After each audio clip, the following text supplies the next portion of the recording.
uphold our laws, protect our Constitution, and always put America first. Right? In a long time.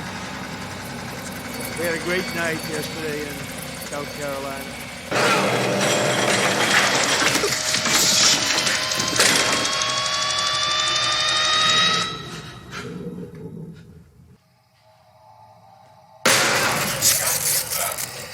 Okay, in short, a strong accent, a lack of ability to speak and talk smoothly, ignorance of the rules of punctuation and sentence construction, and probably I stopped use English tenses in the 9th grade and never start again. And here I am, an uneducated, ordinary guy who just likes the pretentious phrases from the American movies with Al Pacino, Jonah Hill, stand-ups of Carlin and Murphy, playlist of Coolio and Jay-Z, Wu-Tang Clan and Dr. Dre.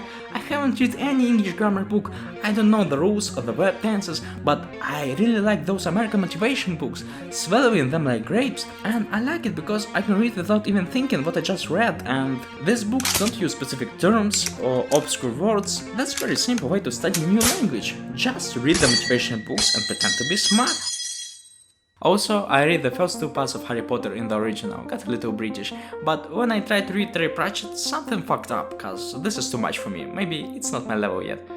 Why do I like my English? First of all, I like his charged energy, especially at those moments when you want to express your emotions, to complain or make trouble with others, or wriggle in front of mirror. English is very helpful. Many people in my circles may say the Russian is better because it is richer with emotional expressions, more swear words, more words to describe emotions, but I disagree with that. You will not laugh, you will not cry, you will learn by the numbers, I will teach. But it is much more pleasant to swear and express emotions in English verbally, because it is arranged more soundly and dynamically, more open syllables and vowels. The words themselves are shorter, and therefore the speech is more explosive, rather than fluid and measured like Russian. La la la la la la la la la la bye.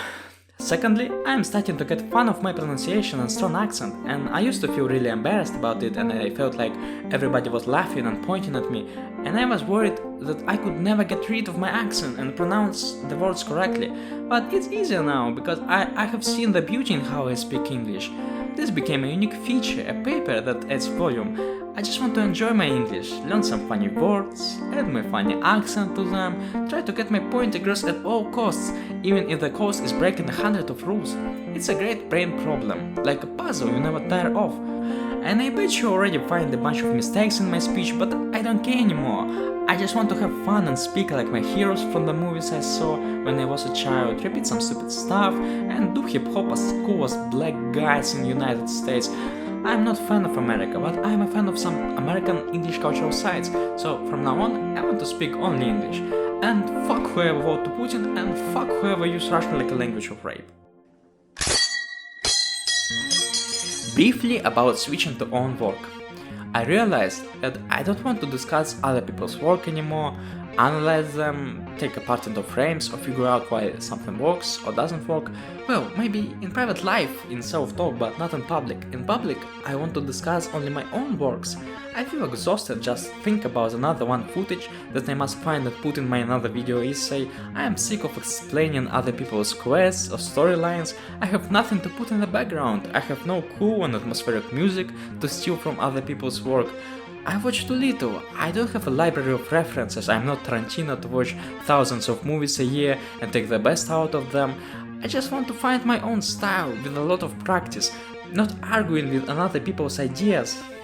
After years of living in a community that non-stop criticize each other, after thousands of comments people left on YouTube, after hours of scrolling poetry websites and game dev forums, I realize that criticism as a way to analyze and communicate with other people is a very stupid idea, destructive and pointless. Criticism, even meaningful and reasonable, is useless and doesn't open doors to dialogue, doesn't save industry from shitty works. Over the years, it will only get worse. Endless stagnation, remakes, reboots, remasters, tons of sequels and prequels, nothing new, just the disfigurement of old and good, and a huge pool of people earning attention points and currency on reviews, video essays, analytics and news, parasitizing on other people's ideas, and talking non-stop produces a huge amount of sub-content which exists only like a parasite of another content.